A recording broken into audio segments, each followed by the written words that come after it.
Donc, on va commencer la conférence Actualité méthanisation. Donc, je me présente, Pierre-Guillaume Cucinat, je suis conseiller énergie renouvelable au sein de la Chambre d'agriculture du Cher, en charge plus particulièrement de la méthanisation.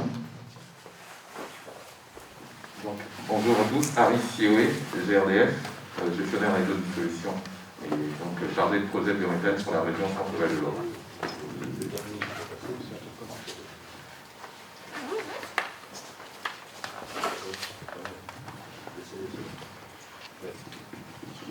Donc, pour démarrer, on vous présente une petite photo qui commence à dater, mais qui donne un peu l'état des projets de méthanisation avec injection.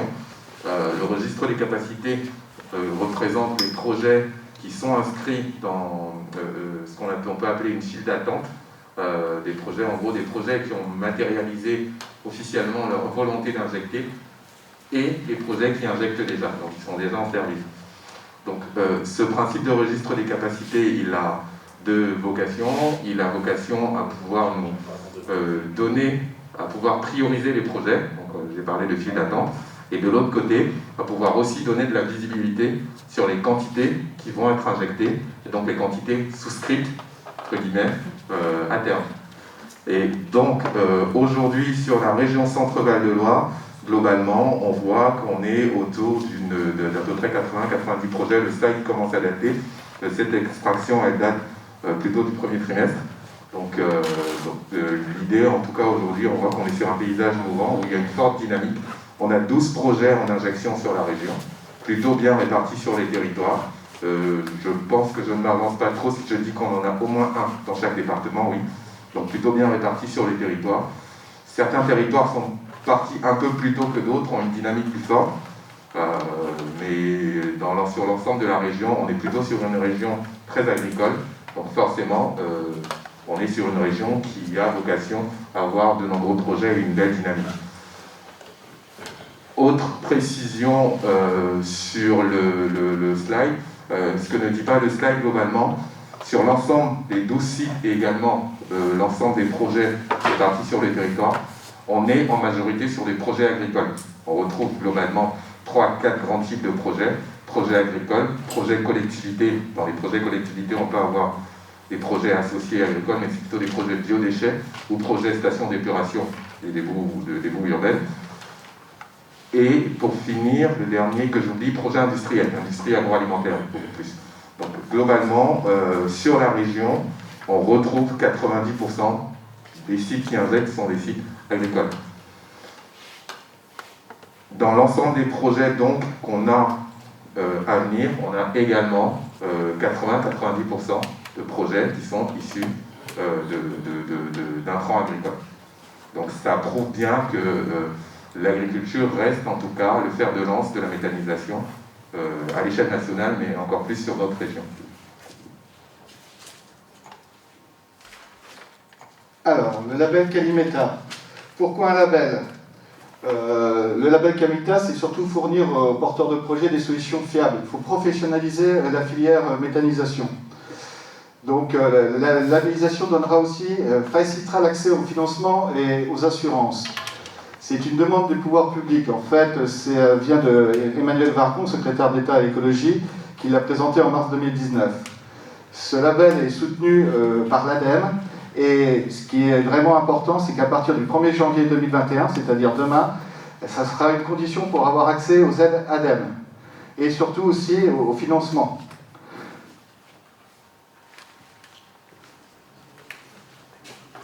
Voilà, merci. Donc, à qui s'adresse ce label ? En fait, vous, porteurs de projet, il faudra travailler avec des entreprises qui seront labellisées Calimeta, c'est-à-dire tout ce qui est constructeur, tout ce qui est la maîtrise d'ouvrage, les concepteurs, les constructeurs. Mais ça concerne aussi tout ce qui est l'assistance à la maîtrise d'ouvrage et aussi, dès le départ, à l'étude de faisabilité. C'est-à-dire que nous, aujourd'hui, Chambre d'agriculture, qui faisons des études de faisabilité, qui vous accompagnent, eh bien, on va être labellisé Calimeta. La Chambre régionale va être labellisée Calimeta. Dans chaque chambre départementale, il y aura le label Calimeta.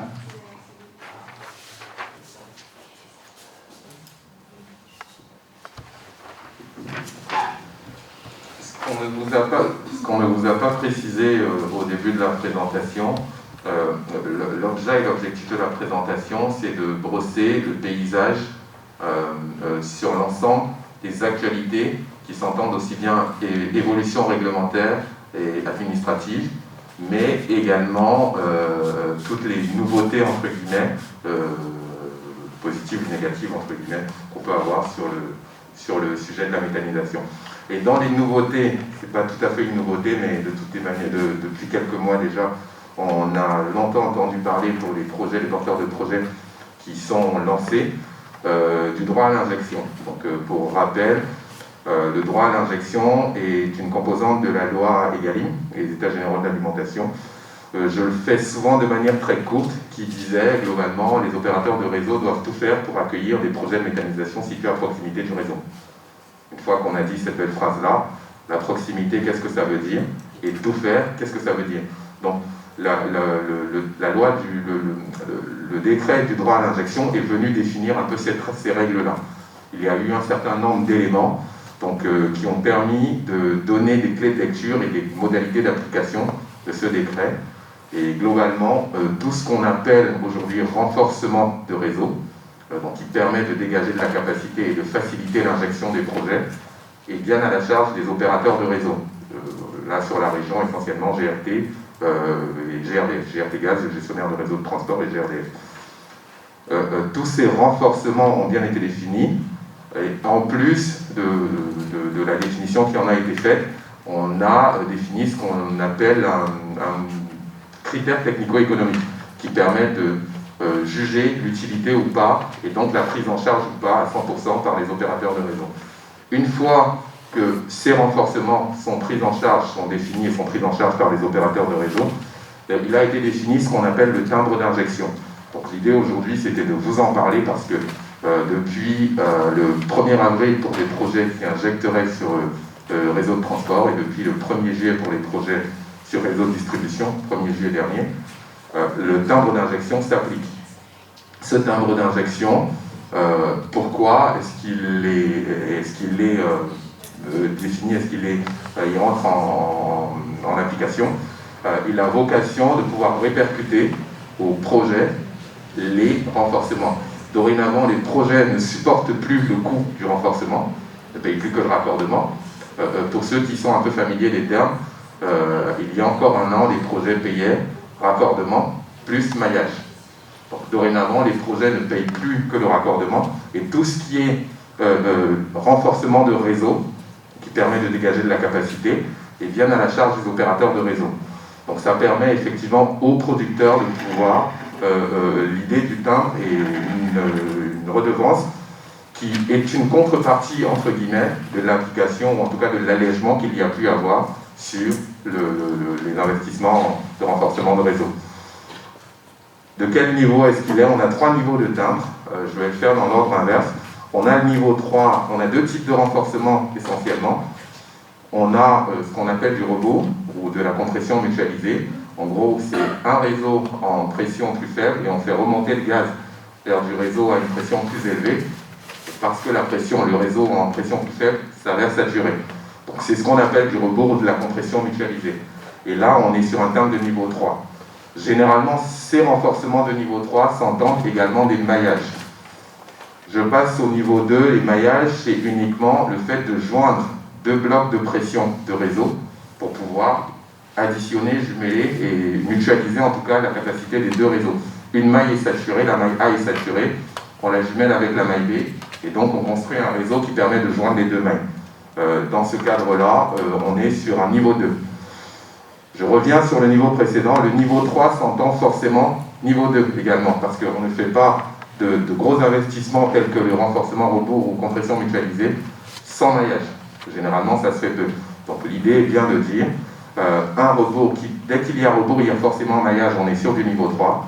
Quand il n'y a que du maillage, on est sur du niveau 2. Et s'il n'y a eu aucun renforcement, c'est ce qu'on appelle toutes les autres zones, on est sur du niveau 1. La redevance aujourd'hui, elle est de l'ordre de 70 centimes quand on est sur du niveau 3 par mégawattheure injecté, de 40 centimes par mégawattheure injecté quand on est sur du niveau 2, et de 0 € par mégawattheure injecté. Pour vous donner un ordre de grandeur, pour un projet de 100 normaux, globalement, 100 normaux mètres cubes, d'une puissance nominale de 100 normaux mètres cubes, ça représenterait, pour un projet qui tourne de manière effective et à peu près à son nominal toute l'année, à peu près 6 300 € par an de redevance, quand on est sur du niveau 3. Quand on est sur du niveau 2, 3 600 € par an, de cet ordre-là, de redevance. Et sur du niveau 1, forcément, c'est 0. Bon, la précision que je voudrais quand même lever là tout de suite, le niveau 1 n'est pas, on a eu pour habitude, malheureusement, de mauvaises habitudes, là au tout début ou avant que le texte ne soit clairement défini, de dire les niveaux 1 n'ont pas de redevance. Je précise quand même que les niveaux 1 ont une redevance à 0. Vous allez me dire c'est la même chose. Non. Ce niveau de redevance est défini, ces niveaux de redevance sont définis par la Commission de régulation de l'énergie. Et donc aujourd'hui, le niveau 1 est défini à 0. Demain, il pourra changer. Ça veut dire qu'il y a bien, entre guillemets, une facture à 0 qui pourrait être adressée au producteur. Et au moment où cette redevance change, le montant de la facture en conséquence est modifié.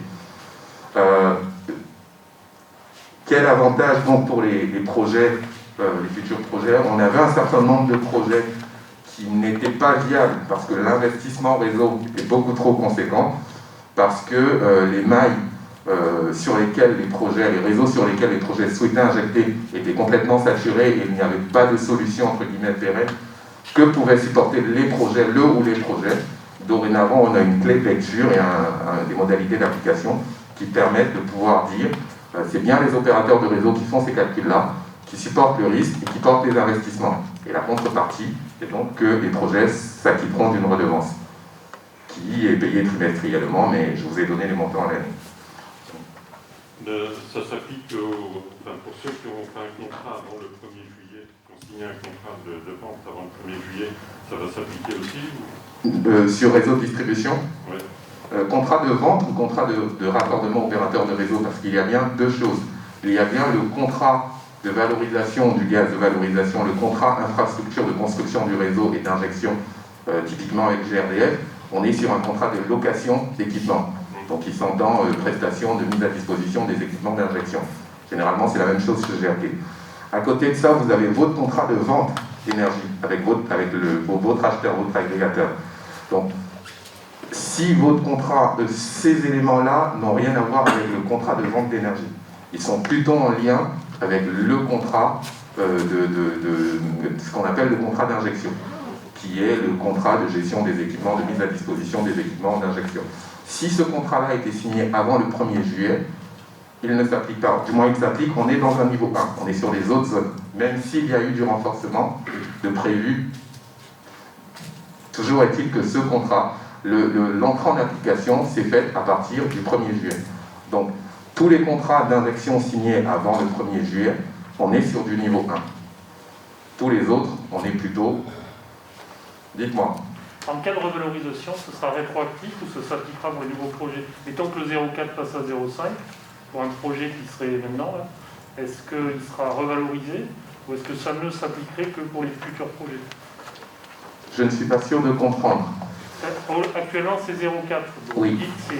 Même le niveau 1, il est à 0, il pourrait être éventuellement modifié. Oui. Si jamais c'est modifié, c'est revalorisé, c'est modifié. C'est une redevance qui est le niveau 1 qui n'est pas de ce montant. Donc on est bien sur le niveau appliqué au moment où le montant modifié et le montant de la redevance unitaire de la redevance est modifié.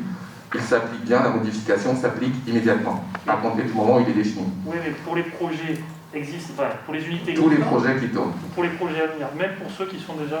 Oui. En fait, aujourd'hui, un projet de niveau 1, et c'est pour ça que la précision que j'ai faite tout à l'heure, un projet de niveau 1, il est à 0 aujourd'hui. C'est pas qu'il n'y a pas de redevance, il est bien à 0.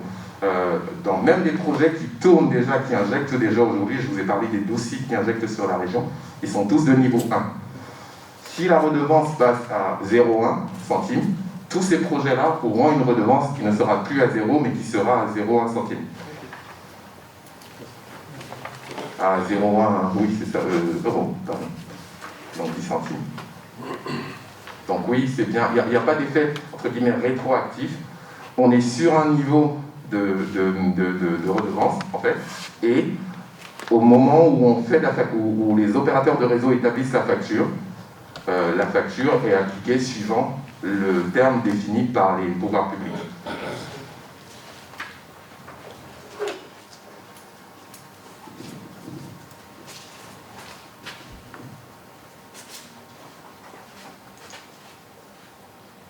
Communication, acceptabilité.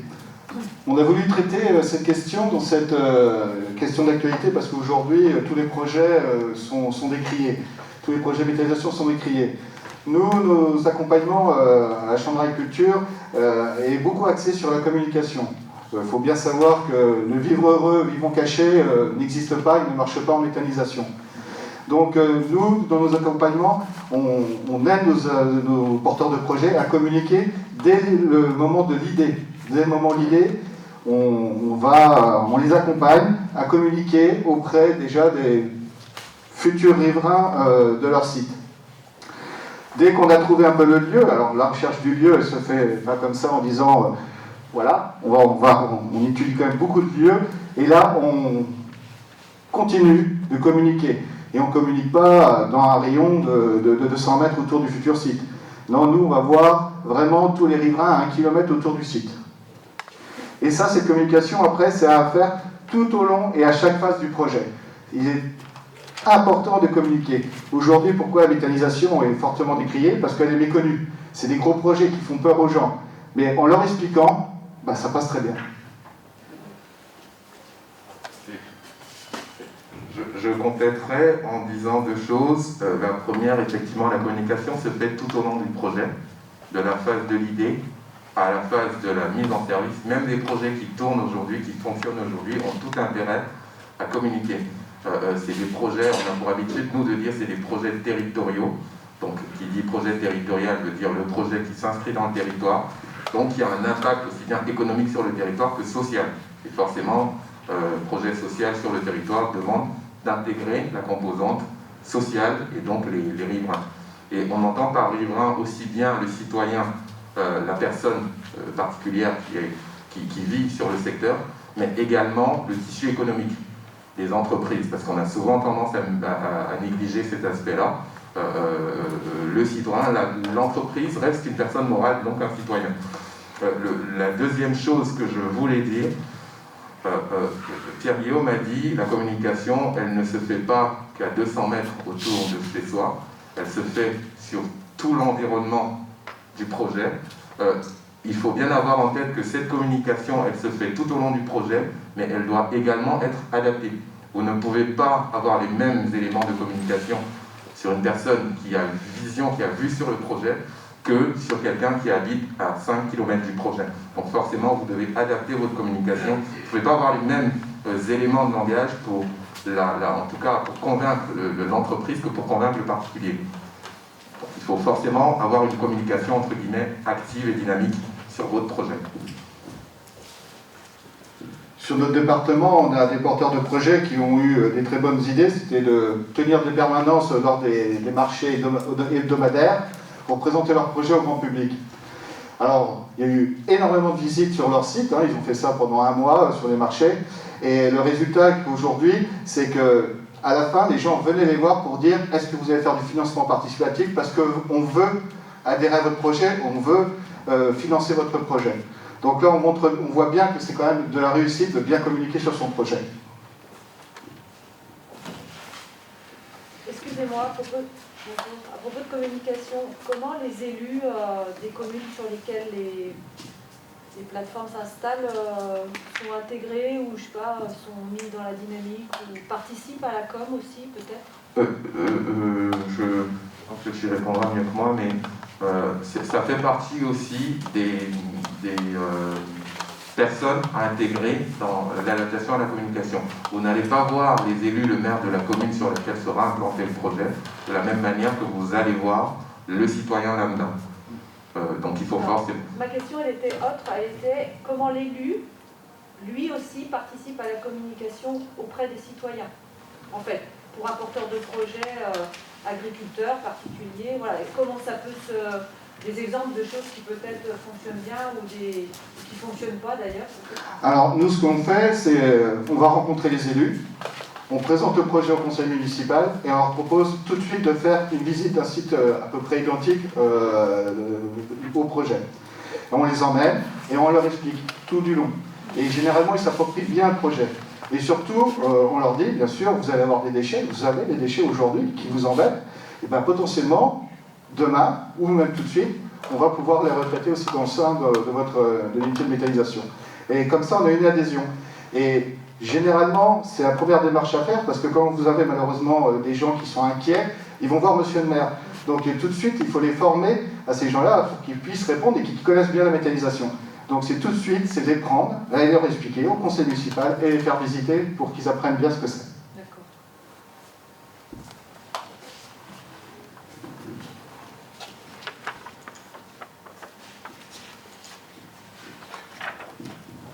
Donc le décret tarifaire, dans les nouveautés et les actualités du moment, on parle beaucoup de révision du mécanisme de soutien. Donc mécanisme de soutien s'entend aussi bien tarif de rachat du gaz produit, mais également accompagnement subvention ADEME. Donc généralement l'ADEME. Accompagnement subvention tiers sur notre région, c'est ADEME plus région, mais c'est plutôt subvention de l'État, des pouvoirs publics. L'État a émis la volonté de revoir ces mécanismes de soutien. Dans les principaux sujets du projet qui ont été présentés, qui sont présentés, on a l'obtention, en tout cas l'accès aux tarifs. Donc les modalités d'accès et d'obtention du soutien par l'État, du tarif d'achat, ce qu'on appelle en guichet ouvert, avec un volume annuel maximum avec un volume annuel acté de 800 GWh et le principe de guichet fermé avec un volume de 700 GWh annuel, qui sont plutôt sous un format d'appel d'offres. On en parle un peu plus loin, mais globalement, on est plutôt sur un format d'appel d'offres. Faut avoir en tête que tout ceci régit la trajectoire budgétaire que s'est fixé l'État pour arriver à une quantité d'énergie produite à une échéance, à échéance 2023 en l'occurrence. L'autre point, c'est les subventions de l'ADEME, qui dorénavant seraient forfaitaires, 8%. Avant les projets, on va dire, dans le monde actuel, avant l'entrée en vigueur de ce texte, on était plutôt entre 10 et 15%, et on n'était pas particulièrement forfaitaire. Sur notre région, l'ADEME accompagnait les projets, ADEME plus région accompagnait les projets, avec un objectif plutôt de TRI. Je ne me trompe pas. Avec un objectif plutôt de TRI, les projets étaient évalués suivant leur TRI, DSCR, et donc l'idée c'était d'accompagner les projets pour accroître le TRI, pour qu'il soit suffisant, suivant les critères définis.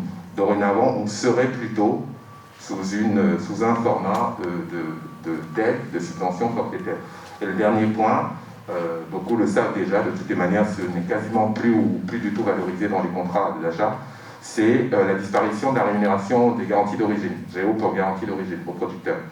Les garanties d'origine, c'est le mécanisme de traçabilité de production du gaz. Aujourd'hui, ça n'existera plus et ce sera valorisé à zéro. Pour parler un peu du mécanisme de soutien et des différences qu'il peut y avoir, globalement, tous les projets avant l'entrée en vigueur du texte étaient en ce qu'on appelle guichet ouvert. Donc on était sur une puissance, en fonction de la puissance, on est sur un tarif. Qu'on soit sur un projet de 50 normaux, qu'on soit sur un projet de 800 normaux, on était automatiquement en guichet ouvert. Après l'entrée en vigueur du texte, il y a une limite qui sera définie. Cette limite, elle est plutôt autour de 300 GWh, de 300 normomètres cubes, donc plutôt 30 gigas, donc de 300 normomètres cubes. Tous les projets en dessous de 300 normomètres cubes sont sur un guichet ouvert, et tous les projets au-delà sont plutôt sur un guichet fermé. Qu'est-ce que ça veut dire? Ça veut dire qu'on monte un projet de 300, en dessous de 300, on a un tarif prédéfini et connu d'avance, qui est comme le précédent tarif. On monte un projet au-delà de 300, on passe sur un principe d'appel d'offres. Donc on monte son projet, il y a un appel d'offres sur la production qui est faite, et il y a des agrégateurs qui se positionnent sur les quantités, et donc qui répondent à cet appel d'offres. Le deuxième point, c'est la signature des contrats, qui vient également être modifiée par les deux textes. La signature des contrats, avant, elle pouvait être contrat d'achat, j'entends, pardon, pour avoir accès au mécanisme de soutien. Avant, on pouvait avoir son contrat d'achat signé. Les deux conditions étaient d'avoir son récépissé ADEME, récépissé d'identification d'installation, qui n'a rien à voir avec les subventions, mais récépissé d'identification d'installation. Et la deuxième chose, c'était son attestation préfectorale, donc des services de l'État en région, qui octroyaient une attestation qui permettait donc de signer son contrat. Dorénavant, il faudra, en plus de l'attestation préfectorale, avoir son permis de construire et son ICPE obtenu pour pouvoir prétendre à une signature de contrat. Juste pour rappel, pour obtenir un permis de construire, c'est 3 mois, minimum d'instruction. Pour une ICPE enregistrement, qui est la majorité des projets, c'est 4 mois, 4 à 5 mois d'instruction. Donc ça veut dire, comme on vous l'a dit tout à l'heure, il y a une baisse tarifaire par trimestre. Donc déjà, vous allez perdre un trimestre obligatoirement via ces délais, parce qu'il faut attendre l'arrêté. Donc c'est quand même très embêtant pour le tarif.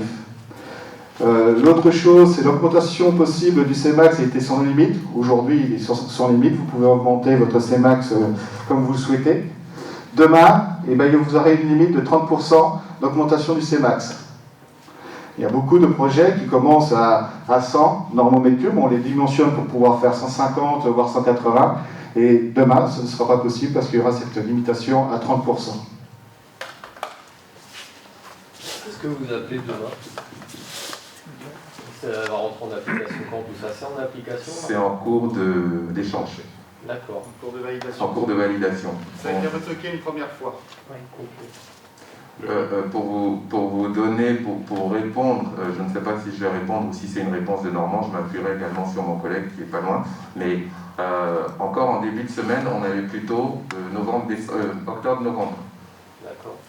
Depuis le milieu de semaine, donc depuis hier, on sait à peu près que c'est septembre-octobre. Donc le quand, réellement, je ne sais pas si quelqu'un peut réellement le dire à part la personne qui le signe, mais on sait que c'est imminent.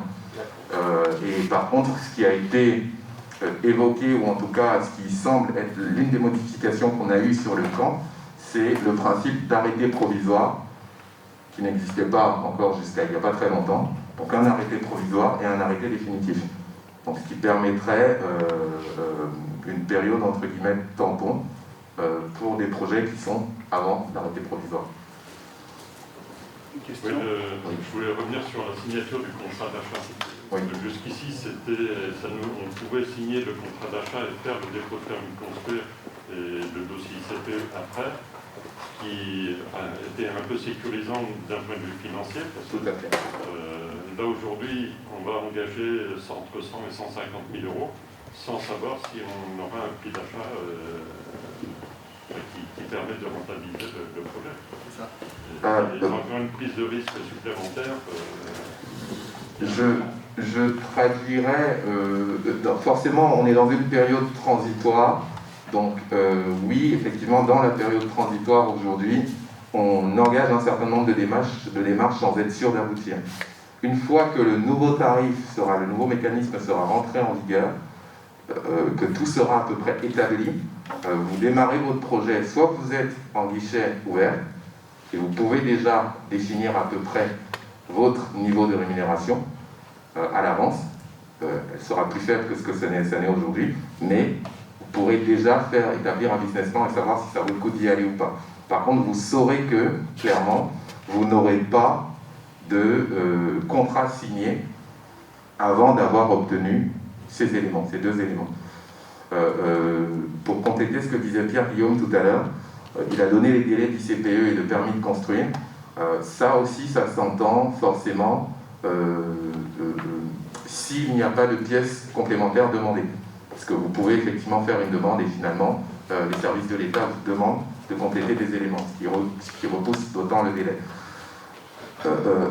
Là où je vais rejoindre un peu votre point sur le risque, en tout cas engagé par les projets. Et forcément, aujourd'hui, ce qui se fera, c'est que les projets auront un plan de financement un peu empirique. On a une baisse, le mécanisme en tout cas s'entend, une baisse tous les trimestres. C'est peut-être ce que je n'ai pas dit. Donc tous les trimestres, il y a une baisse de ce tarif, du tarif établi. Forcément, vous engagez, le niveau de baisse, il est entre 0, Pascal s'il te plaît, 0,5 et 3%, 4%. Alors, c'est pas 0,5 par trimestre, mais ça pourra être modulable selon la dynamique du trimestre précédent. Il me semblait qu'il y avait un max. Non. Ok. 2% par an. 0,5 par trimestre, ça fait 2%. Voilà. Ça, c'est la base. C'est ça, c'est la base. Et Ça pourrait être plus en fonction. En fait, le mécanisme, il s'entend. Je vais mettre à disposition un certain niveau, une certaine quantité par période, par trimestre. Et en fonction des quantités réservées engagées, on est clairement sur une trajectoire budgétaire, si j'ai trop de quantités engagées, je vais baisser d'autant le tarif qui va suivre. Donc effectivement, là où le risque va être supporté par les projets, c'est justement sur le niveau de baisse entre le moment où on engage les études ICPE et tout, et le tarif il va être à 100, mettons aujourd'hui. On sait qu'on dépose, on engage des éléments pour l'accompagnement pour l'ICPE et le permis de construire.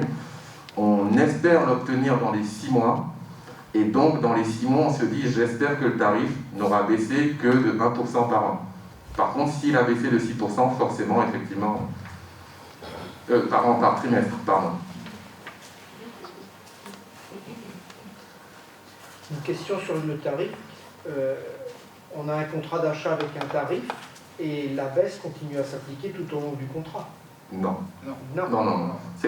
La baisse, elle est, c'est le tarif de contractualisation qui, lui, va baisser. Par contre, une fois que vous avez contractualisé, votre tarif, il est fixé et il est indexé suivant les clés d'indexation qui vont bien. Mais c'est bien. En fait, l'idée est de dire quelqu'un qui va contractualiser en janvier 2020, 2021 et quelqu'un qui va contractualiser en janvier 2022, il y aura eu potentiellement 4 baisses entre les deux contrats. Par contre, celui qui a contractualisé en janvier 2021 reste bien sur son niveau de tarif révisé en conséquence. Ce qui ne change pas dans la flexibilité, on a parlé de l'augmentation, ce qui ne change pas dans la flexibilité, c'est les 3 ans entre la signature du contrat et la mise en service. Mais une fois qu'on a défini le point, le critère ICPE, l'exigence ICPE et permis de construire, les 3 ans en quelque sorte ne seront plus un problème aujourd'hui, parce que généralement quand on a obtenu son ICPE et son permis de construire, on est plutôt déjà bien avancé, entre guillemets, serein.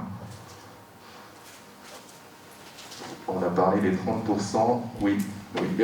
Autre chose qui est annoncé, au-delà de la limitation des 30%, c'est le fait aussi d'avoir une augmentation limitée tous les 2 ans. En gros, par tranche de 24 mois, on ne peut pas faire 2 augmentations.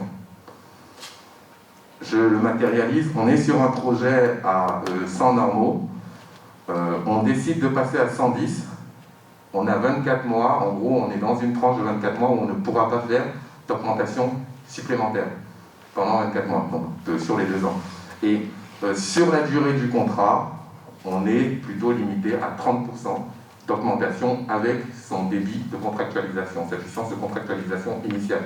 Donc on ne pourra pas monter au-delà des 30, mais en plus de ça, on ne peut pas faire de modification, d'une modification tous les 2 ans.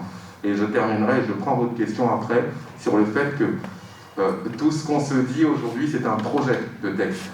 C'est un projet qui fait l'objet de nombreux échanges avec les pouvoirs publics, avec la filière, avec la commission de régulation de l'énergie, avec tous les acteurs, toutes les parties prenantes. Et ce qu'on pense savoir depuis peu de temps, c'est que la limite des 30% pourrait être abandonnée. Donc c'est beaucoup de conditionnels là aujourd'hui, mais ça pourrait être abandonné. Dites-moi. Puis quand on dit qu'on ne peut pas augmenter pendant la durée du contrat, sauf à revoir le contrat. C'est-à-dire si j'ai une grosse opportunité sur un gisement, et je double ma production possible, je peux renégocier mon contrat et abandonner celui que j'ai. Et repartir sur un nouveau contrat, est-ce qu'il courra sur 15 ans? Vous avez tourné pendant 5 ans, on est sur des contrats de 15 ans aujourd'hui, est-ce qu'il courra sur 15 ans? Est-ce qu'il courra plus que sur 10 ans? C'est aussi ces aspects-là qui sont en discussion et qui vont devoir être arbitrés par le texte en question. Parce que le contrat sur 15 ans, en tout cas le mécanisme de soutien, il s'entend aussi pour aider à amortir l'investissement de l'installation. Donc une fois que vous démarrez sur un nouveau contrat, vous n'avez plus, entre guillemets, réinvesti. Bon, forcément, je ne pense pas qu'on repartira sur 15 ans sur un nouveau contrat. Par contre, est-ce que c'est possible? Je ne sais pas vous dire. Et la prime effluent, donc aujourd'hui, on était sur un projet agricole, peu importe les intrants, peu importe le type d'intrant, tant qu'on est sur des intrants agricoles, le tarif de 2011, c'est un tarif qui s'entend projet agricole. Demain, on sera sur un projet agricole avec un tarif de base défini et une prime dite aux effluents qui va venir compenser. Donc il y a bien une différence qui est annoncée entre des projets avec une majorité d'intrants d'origine effluent animal et une majorité d'intrants d'origine végétale.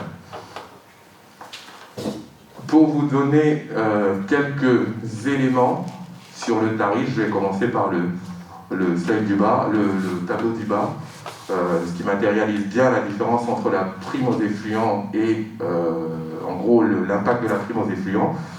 Le tarif actuel, c'est la courbe en noir, la courbe du haut. Donc on est en fonction de la puissance installée, on a un niveau de tarif en euros du mégawattheure. Donc ça, c'est le tarif actuel, plus forcément on a une puissance installée, plus on a un tarif faible. Ça, je ne vous apprends rien pour ceux qui sont déjà, c'est le principe. Ce qui se passe, c'est qu'on va avoir une décroissance sur un projet, mettons, comme on a pour habitude d'appeler 100% cible. Il a une décroissance, donc un projet agricole de base, la baisse annoncée en tout cas serait de cet ordre-là. En fonction de la puissance, elle n'est pas pareille, cette baisse-là. Mais globalement, on est sur une baisse pour un projet agricole de cet ordre-là. Et quand on a une prime aux effluents, globalement, le premier projet, celui du milieu, on est sur 30% d'effluents. Celui-là. Donc on est sur 30% d'effluents, ce qui correspond, entre guillemets, à, oui c'est ça, 30% d'effluents agricoles, donc 70% de cibles. Sur celui en orange, on est plutôt sur 60% d'effluents agricoles et 40% de cibles. Les 40% de cibles, en fait, tout ça pour vous dire que ce niveau de tarif, c'est le maximum qui pourra être obtenu. La prime, en fait, elle est obtenue à 100% lorsqu'on justifie d'au moins 60% d'effluents agricoles. Et après, on a une décroissance proportionnelle. Et un autre élément du projet de texte qui a été publié, c'est une baisse des aides ADEME, une baisse du tarif en cas d'obtien des subventions. Donc lorsqu'on a un projet qui a bénéficié de subventions, ADEME aux régions, on a une baisse du tarif de l'ordre de 5 € du mégawattheure. Donc vous êtes sur un tarif à 100 € globalement, vous avez bénéficié d'aide ADEME, votre tarif sera abaissé de 5 €, donc sera plutôt de l'ordre de 95 €.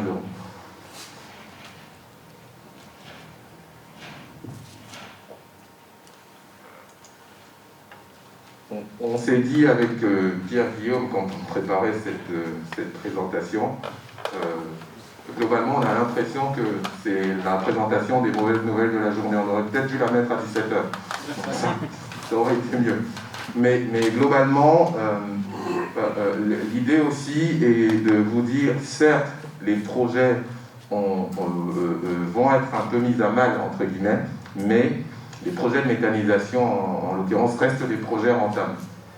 La rentabilité n'est plus la même, elle est abaissée, mais par contre, ça reste des projets rentables. Et toutes ces composantes-là ne s'entendent pas forcément, tous ces calculs-là que je vous laisse lire ne s'entendent pas forcément prises en compte des autres avantages de la méthanisation sur les exploitations et également potentiellement des investissements qui auraient dû être consentis.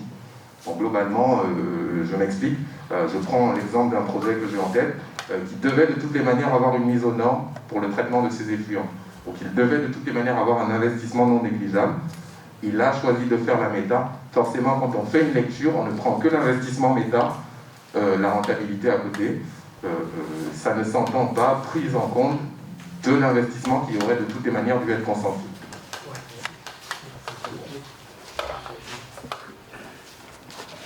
Si vous avez des questions.